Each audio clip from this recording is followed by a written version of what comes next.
Moi, je mets ça à cycle express, puis je les laisse dans le lave-vaisselle jusqu'à ce qu'on en ait besoin.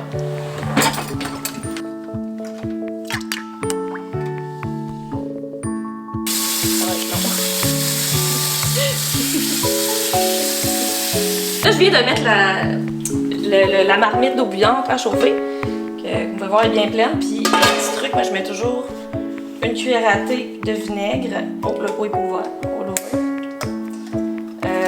Pour éviter qu'il y ait des dépôts de calcaire dans ma marmite puis sur mes pots. Environ une cuillère à thé. Donc là, je vais sortir mes pots.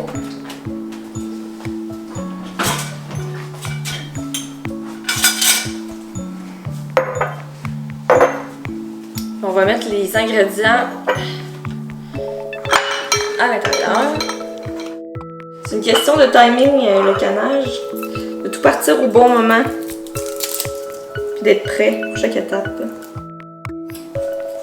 Donc, je mets une cuillère à thé de graines de moutarde dans chacun des pots. Après ça, j'ai une branche d'aneth par pot. Je mets simplement comme ça. Prélavé. Il faut aussi mettre des graines d'aneth si vous n'avez pas de branche d'aneth. Puis moi, j'aime ça épicé. Donc, je vais mettre des petites rondelles de piment taille.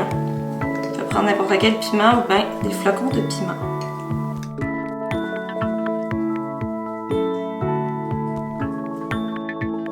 Mise en conserve avec du vinaigre.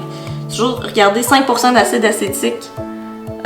C'est ça qu'on veut pour avoir le taux d'acidité qui a été calculé dans la recette. Puis je vous avertis, 7% d'acide acétique, ça va être sécuritaire, mais ça sera pas super bon. Donc cette marinade-ci, c'est à part égale d'eau et de vinaigre.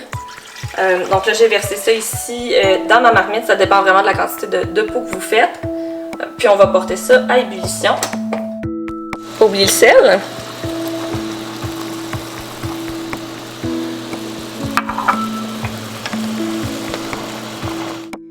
Pendant ce temps-là, si vous n'avez pas lavé, paré vos haricots, mais ça peut être un bon moment. Parce qu'après ça, on va en avoir besoin rapidement.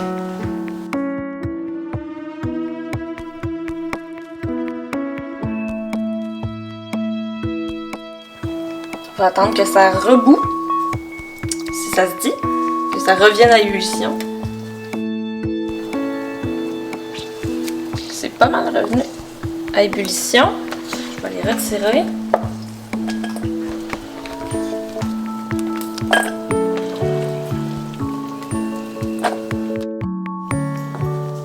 On va aller déposer nos haricots comme ça dans le pot. C'est chaud, mais à force de le faire, j'ai fini par être endurante. Je vais aller chercher la marinade qui est encore bien bouillante. Donc on va remplir les pots de marinade. On va laisser un demi-pouce d'espace de tête. Si vous voulez un truc, c'est la ligne au milieu ici.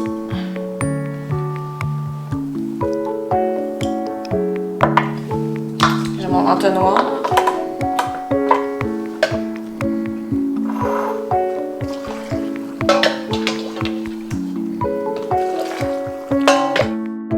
Donc, c'est toujours important de bien nettoyer le bord des pots.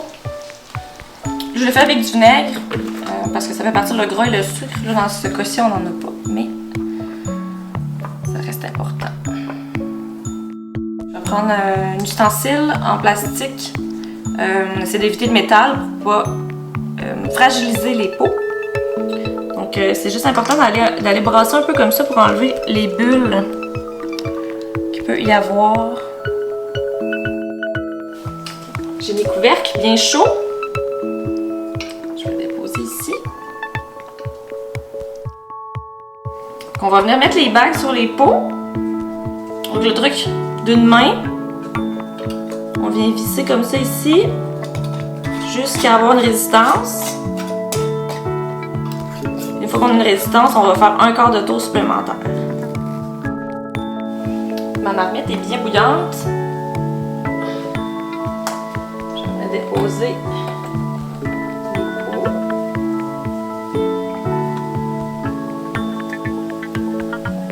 Toujours s'assurer qu'il y a au moins un pouce d'eau par-dessus nos pots.